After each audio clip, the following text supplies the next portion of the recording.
chào tất cả mọi người, chào mừng mọi người đã đến với kênh YouTube của Noli. Trong bài học ngày hôm nay, Noli sẽ hướng dẫn cho các bạn cách để chúng ta móc một hình vuông granny như thế này. Các bạn có thể sử dụng hình vuông này để chúng ta ráp thành một chiếc chăn để các bạn trang trí phòng khách, phòng ngủ. Ngoài ra thì với cái cách để chúng ta móc cái hình vuông granny này thì các bạn có thể mở rộng hình vuông ra đến khi nào đạt được kích thước của chiếc chăn. Đầu tiên các bạn cần chuẩn bị cho Noli một cuộn len sợi. Ở đây mình sử dụng là len jean Janat của Thổ Nhĩ Kỳ, mã 17. Một cuộn là 50g, dài 160m. Các bạn sử dụng kim đan là 3,5mm và kim móc cũng là 3,5mm nhé. Ở đây mình đã sử dụng kim 3,5mm. Đây là đầu của chiếc kim. Tiếp theo các bạn cần chuẩn bị thêm một chiếc kéo để chúng ta cắt len. Và cuối cùng là một chiếc kim khâu để sau khi chúng ta móc xong thì chúng ta sẽ giấu sợi len thừa vào bên trong sản phẩm. Hoặc là các bạn sẽ sử dụng chiếc kim khâu này để ráp những cái ô hình vuông lại với nhau. Bây giờ các bạn cùng vào thực hiện với mình nhé. Các bạn sẽ gây cho Noli một vòng tròn ma thuật. Cách tạo vòng tròn ma thuật như sau. Chúng ta sẽ vòng len qua ngón tay trỏ, quay một vòng. Các bạn sẽ đâm kim vào vòng tròn, lấy len lên, rút ngón tay trỏ ra, quấn len quanh tay. Bây giờ các bạn sẽ lên cho mình là 2 mũi móc xích. Như vậy là các bạn đã vừa thực hiện xong vòng tròn ma thuật và 2 mũi móc xích. Bây giờ chúng ta sẽ móc là 3 mũi kép đơn vào trong vòng tròn ma thuật.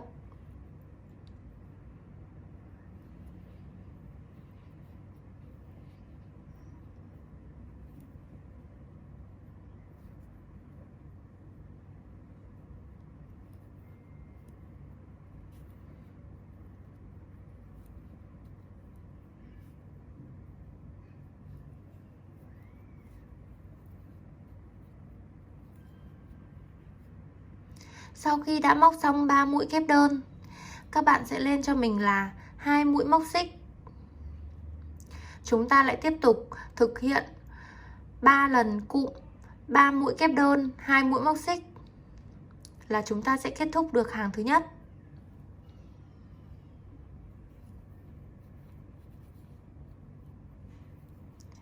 Một,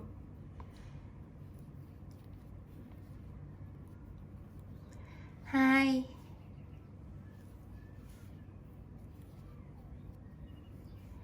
ba, 2 mũi móc xích.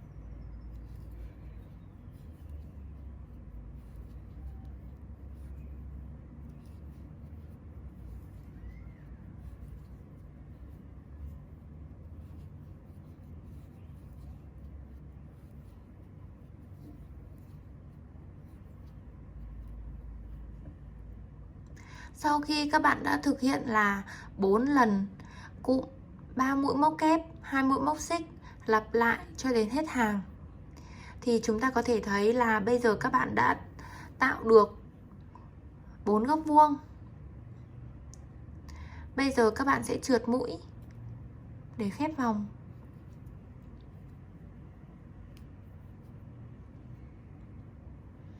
Các bạn có thể thấy ở đây là chúng ta đã tạo được hình vuông nhỏ đầu tiên này, gồm 4 góc, chính là 2 mũi móc xích. Cạnh thì là gồm có 3 mũi kép đơn. Sau khi thu nhỏ vòng tròn ma thuật, các bạn sẽ móc vòng thứ hai cho mình như sau. Bây giờ các bạn sẽ lên 2 mũi móc xích. Chúng ta sẽ đâm 3 mũi kép đơn vào trong khoảng trống đầu tiên này. Các bạn đâm ngược lại này.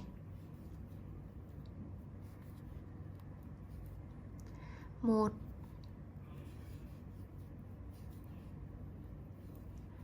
2 3.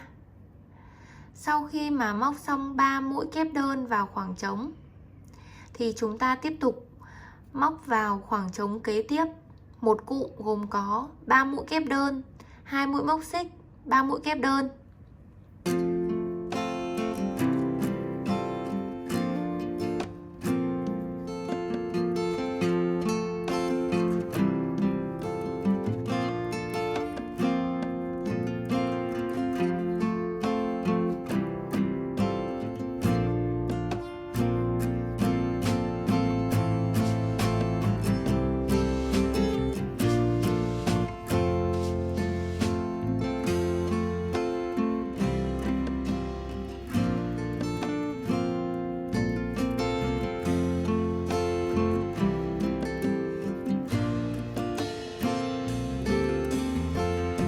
Chúng ta đã tạo được cạnh góc vuông của hàng thứ hai rồi. Bây giờ tiếp tục các bạn lại móc một cụm tương tự, 3 mũi kép đơn, 2 mũi móc xích, 3 mũi kép đơn vào.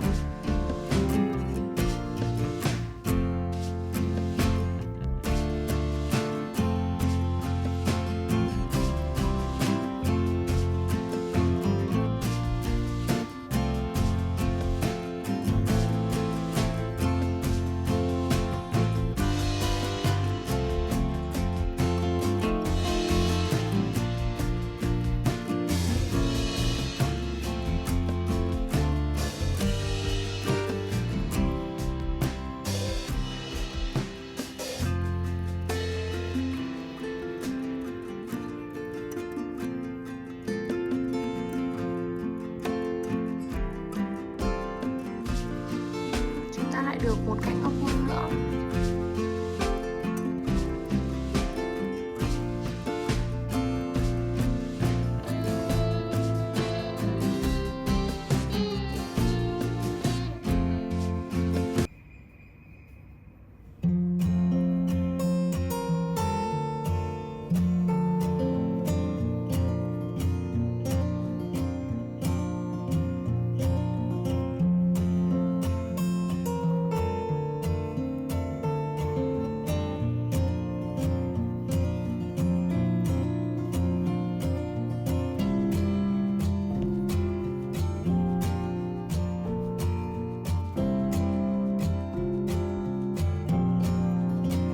Ở khoảng trống cuối cùng, các bạn sẽ thực hiện nốt một cụm gồm có 3 mũi kép đơn và 2 mũi móc xích là kết thúc được hàng thứ hai.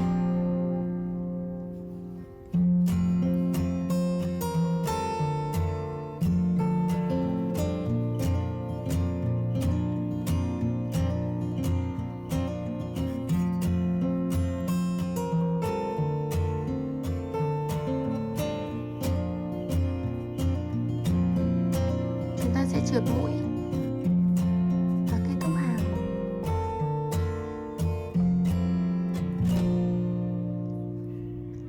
Với hàng thứ ba, các bạn sẽ móc cho mình như sau.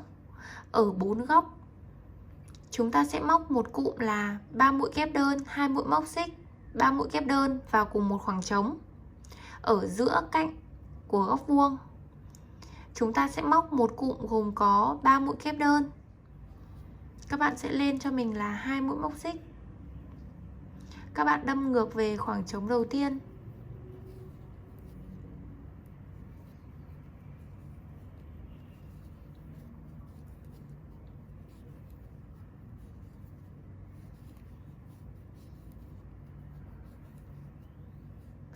Sau đó ở cạnh góc vuông, các bạn sẽ chỉ móc là 3 mũi kép đơn.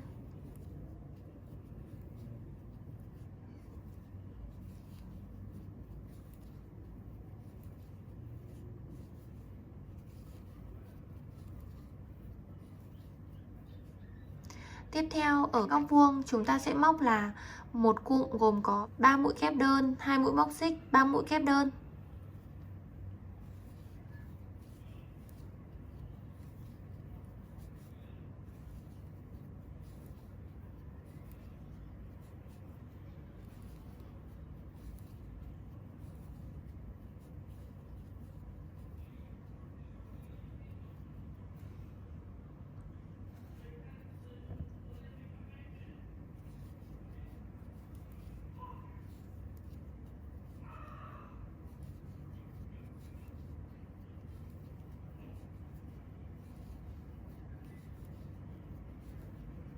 Tới cụm cuối cùng, các bạn sẽ móc cho mình là 3 mũi kép đơn, 2 mũi móc xích để kết thúc vòng.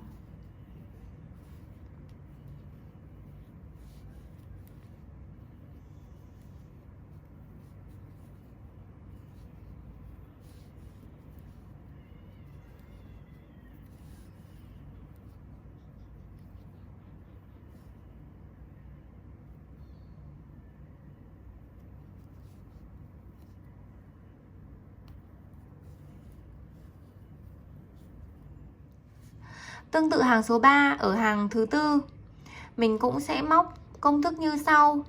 Ở 4 góc vuông của hình vuông, mình sẽ móc một cụm gồm có 3 mũi kép đơn, 2 mũi móc xích, 3 mũi kép đơn.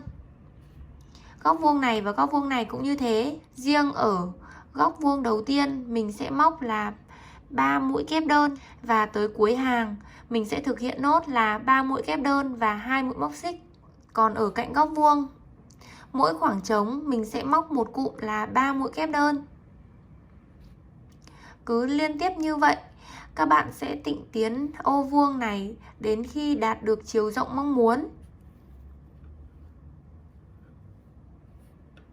Bây giờ các bạn sẽ cắt len và chúng ta sẽ giấu sợi len thừa vào bên trong sản phẩm.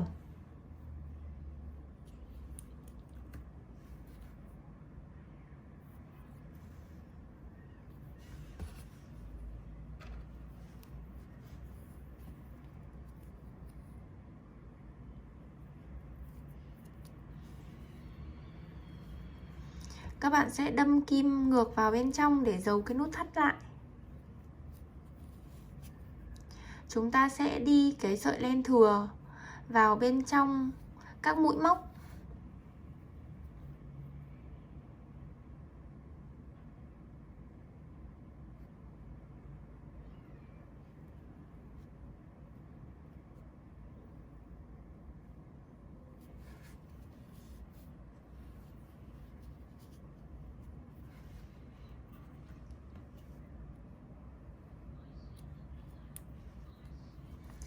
Với sợi len ở cuối như thế này thì các bạn cũng sẽ cắt đi.